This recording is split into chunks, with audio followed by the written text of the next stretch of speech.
আসসালামু আলাইকুম সম্মানিত বিনিয়োগকারী ভাই ও বোনেরা, আশা করি সবাই ভালো আছেন। আজকের ভিডিওর টপিকটি ইতিমধ্যে আপনারা স্ক্রিনে দেখতে পারতেছেন। আমাদের ভিডিওর আলোচনাগুলো শুনবার আগেই এই সতর্ক বাণীটি অবশ্যই পড়ে নেবেন। পুঁজিবাজারে বিনিয়োগ ঝুঁকিপূর্ণ, জেনে বুঝে বিনিয়োগ করুন।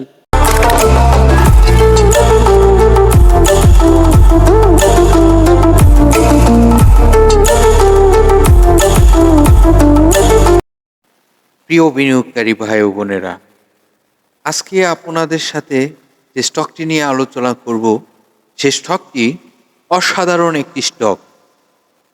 আপনারা জানলে অবাক হবেন। আমার মনে হচ্ছে 70% বিনিয়োগকারী এই স্টকটির কোন সেক্টরের স্টক এটি সেটি অজানা রয়ে গেছে। তো আজকে আপনাদের সাথে এমনই একটি স্টক নিয়ে আলোচনা করব যে স্টকটি নাম শুনলেই বলবেন পাওয়ার সেক্টর, আসলে কিন্তু স্টকটি পাওয়ার সেক্টরের নয়। তাহলে কোন সেক্টরের দেখাবো আজ, তার রিয়েল কোন সেক্টর। তো যে সেক্টরটি স্টকটি নিয়ে কথা বলবো সেই সেক্টরটি হলো সার্ভিস অ্যান্ড রিয়েল এস্টেটের স্টকটি। এখন আপনাদেরকে দেখাচ্ছি এই স্টকটির তাদের কার্যক্রম। আপনারা অবাক হবেন, এই স্টকটিকে সবাই ভাবতো পাওয়ার সেক্টরের একটি স্টক মনে হয়। যে স্টকটির নাম সাইব পাওয়ার। তো এই স্টকটি আপনারা জানেন এটি শিপ কন্ট্রোলে কাজ করে, তাদের পণ্য উঠানো নামানো সার্ভিস দিয়ে থাকে। এই প্রতিষ্ঠানটির আপনাদের মনে হয় এই স্টকটির বিষয় জানা প্রয়োজন। তো পুরো ভিডিওটি না টেনে দেখতে থাকুন। আজকে জানাবো এই স্টকটির অনেক গোপনীয় আলোচনা। এই স্টকটি আপনারা জানেন ফ্লোরে আটকা থাকা একটি স্টক। এখন এই স্টকটিতে আমার মনে হচ্ছে আপনারা কিছু কাজে লাগানোর প্রয়োজন। স্টকটি আপনারা জানেন শিরোনামটি ছিল অসাধারণ একটি স্টক। সকলেই আমার মনে হচ্ছে যে স্টকটির যে কোন সেক্টরের স্টক সেটি এখনো জানা নাই 70% বিনিয়োগকারীদের। তাহলে আমরা এটা ধরে নিতে পারি যে আজ থেকে আমরা এই স্টকটির সেক্টরটি জানতে পারলাম।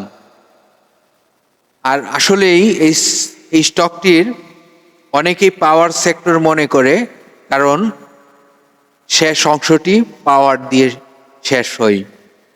তো সাইব পাওয়ার স্টকটির আলোচনা আপনাদের সাথে শেয়ার করব, অবশ্যই মনোযোগ দিয়ে শুনবার চেষ্টা করবেন। এই স্টকটি তার ফ্লোর থেকে ভেঙে এখন ভালো লেনদেন হচ্ছে। আশাই করা যাচ্ছে যে স্টকটি আপনারা জানতে পারলে বিনিয়োগ করতে পারবেন। এই স্টকটি বাংলাদেশ পুঁজিবাজারের তালিকাভুক্ত হয় কত সালে এটি আপনারা সকলেই জানেন, 2014 সালে। 2014 সালে বাংলাদেশ পুঁজিবাজারের তালিকাভুক্ত হয়। এই কোম্পানিটির মার্কেট ক্যাটাগরি রয়েছে, এক ক্যাটাগরিতে লেনদেন চলিতেছে। এই স্টকটির ন্যাব কত রয়েছে? 15 টাকা 65 পয়সা তার ন্যাব রয়েছে। এই কোম্পানিটি ফার্স্ট কোয়ার্টারে আয় কত রয়েছে? আপনারা জানেন এই কোম্পানিটি জুন ক্লোজিং একটি স্টক। এই কোম্পানিটির ফার্স্ট কোয়ার্টারে আয় রয়েছে 19 পয়সা, যে কোয়ার্টারটি 12 মাসে 4টি ভাগ হয়, তার মধ্যে 3 মাসের এই ফার্স্ট কোয়ার্টারটি। এই কোম্পানিটি লাস্ট ইয়ার ক্যাশ ডিভিডেন্ড ঘোষণা দিয়েছিল 10% ক্যাশ ডিভিডেন্ড। তো আপনারা জানেন এই কোম্পানিটি সার্ভিস অ্যান্ড রিয়েল স্টেটের বিজনেস করে থাকে। তো এই সেক্টরটি হলো এটি। তো আপনাদেরকে কিন্তু এই স্টকটির গোপনীয় কিছু তথ্য দেখানোর চেষ্টা করছি। সকলেই কিন্তু জানতেন যে পাওয়ার সেক্টর মনে হয়, আসলে এটি পাওয়ার সেক্টর নয়। তো এই বিষয়টি কিন্তু সবাই ক্লিয়ার হয়ে গেলেন। তো এখন জানাবো এই স্টকটির টোটাল শেয়ার সংখ্যা কত রয়েছে। এই কোম্পানিটির টোটাল শেয়ার সংখ্যা রয়েছে 37,38,648টি। এই কোম্পানিটির পাবলিকের পার্সেন্টেজ কত রয়েছে? পাবলিকের পার্সেন্টেজ রয়েছে 41.99%। তাহলে পাবলিকের হাতে কত কত সংখ্যা শেয়ার রয়েছে সেটি আমাদের জানার প্রয়োজন। চলুন আমরা এখন দেখব পাবলিকের হাতে টোটাল শেয়ার সংখ্যা কত রয়েছে। 15,82,84,298টি শেয়ার রয়েছে পাবলিকের হাতে। তো আপনাদেরকে এই স্টকটি কেন অসাধারণ বললাম? অসাধারণ বলার কারণ হলো এই যে স্টকটি নিয়ে আলোচনা করতেছি সে স্টকটি সেক্টরটি এখনো পর্যন্ত সবাই জানে না কোন সেক্টরের স্টকটি। তো আজ আপনাদেরকে জানাতে পারলাম এটি পাওয়ার সেক্টরের নয়। আমার কাছে অনেকে কমেন্ট করেছেন এই স্টকটি নিয়ে কেমন হতে পারে, এবং এই স্টকটি কিন্তু এক সময় ভালো প্রভাব ছিল মার্কেটে। তো আমি বলবো এই স্টকটি নিয়ে সাধারণ বিনিয়োগকারী ভাই বোনেরা অ্যানালাইসিস করতে থাকেন। এটি আমার মনে হচ্ছে ভালো কিছু হতে যাবে। তো আপনাদেরকে যে তথ্যগুলো আমি দিয়ে সহযোগিতা করে থাকি, আমার মনে হচ্ছে প্রতিটি আলোচনা প্রতিটি বিনিয়োগকারীর জানা প্রয়োজন। প্রতিদিনই কিন্তু আপনাদের জন্য একটি করে ভিডিও তৈরি করে থাকি। অনেক কষ্টের বিনিময়ে ভিডিও তৈরি করি, অনেক তথ্য কারেকশন করে তারপর কিন্তু আপনাদেরকে ডেলিভারি দিয়ে থাকি। তার বিনিময়ে কিন্তু কাউকে 1 টাকাও দাবি করি না, এটা আমার প্রয়োজন নয়। এটা আপনাদেরকে সেবা দেওয়ার জন্য আমি সবসময় আপনাদের পাশে আছি। তবে প্রতিটি বিনিয়োগকারীর কাছে আমার একটি অনুরোধ, একটি স্টকে যখন বিনিয়োগ করতে যাবেন অবশ্যই স্টকটিতে কিছুটা সময় দিয়ে বিনিয়োগ করবেন।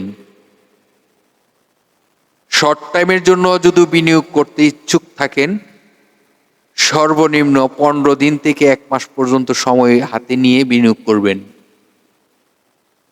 কারণ আমরা জানি অনেক বিনিয়োগকারী রয়েছে শুধু বিনিয়োগ করেই চাই 2 দিনে 3 দিনে প্রফিট করার জন্য। ওনাদের উদ্দেশ্যে বলতেছি এরকম প্ল্যানিং করে যদি বিনিয়োগ করতে যান তাহলে কিন্তু লসে পড়বেন। আজ দেখতেছেন আপনার স্টকটি, আপনার হাতে থাকা স্টকটি প্রফিট দিচ্ছে না, প্রাইস হচ্ছে না। কোনো মার্কেট মেকারে একটি স্টককে হঠাৎ করে 50 টাকা থেকে 60 টাকা করে ফেললো। 60 টাকা যখন হয়ে গেল তখন আপনি বিনিয়োগ করতে গেলেন, সে 62 টাকাতে অথবা 60 টাকাতে ডেলিভারি দিয়ে দিল। তখন আপনার কাছে কিন্তু এসে পড়লো স্টকটি। তখন আপনি কিন্তু এই স্টকে ইন হয়ে গেলেন আর উনি কিন্তু আউট হয়ে গেল। তখন স্টকটি কিন্তু মার্কেট মেকার যেহেতু নাই, তখন কিন্তু স্টকটি আবার এই 50 টাকাতেই চলে আসবে। তো আমি বলবো আপনার হাতে থাকা স্টকটি নিয়ে বসে থাকুন, আপনার হাতে থাকা স্টকটিও প্রাইস হবে। ধৈর্য ধরুন, শেয়ার বাজার হলো একটি ধৈর্যের জায়গা, এখানে ধৈর্য ধরতে হবে। ধৈর্য ধরা ছাড়া কেউ ব্যবসা করতে পারবে না, অবশ্যই ধৈর্যশীল হতে হবে। তো ভালো থাকেন, আজ অনেক কথা বলে ফেললাম, শুধুমাত্র আপনাদের সচেতন করার জন্য এই আলোচনাগুলো করে থাকি। তো ভালো থাকেন, আল্লাহ হাফেজ।